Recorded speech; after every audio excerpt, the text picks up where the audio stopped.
अपना अपना हथियार तैयार कर लो तेल ला के। हाँ जी, उन्हें कहा तेल शेल लाओ हथियारों नूं। उन्हें लफ्ज इस्तेमाल किया अंग्रेजी का वैपन, पंजाबी च हथियार। हथियार हो सकता तुहाडा जाहिर है किसी को हाथ वाला हथियार हो सकता। दोस्तों बाबा जी फरमाते हैं कि पाकिस्तान और भारत की जंग बिल्कुल उसी तरह लड़ी जा रही है जैसे नून लीग और पीपल्स पार्टी लड़ते हैं। पाकिस्तानी न्यूज चैनल्स को देखे तो हम जीत रहे हैं, और अगर इंडिया देखो तो इंडिया जीत रहा है।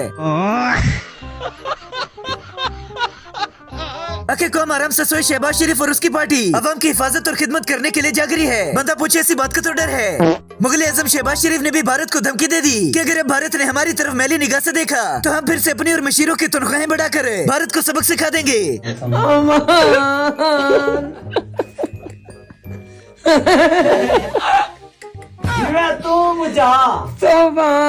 दोस्तों अगर जंगी तैयारी गिराने की बात की जाए तो सबसे ज्यादा एयरवे की तरफ से वसीम बदामी ने गिराए। भारत एक बार फिर से उस मुल्क पर हमला करने जा रहा है जिसने बड़े आराम से गिराकर चाय पिलाई थी। Thank you. बशीर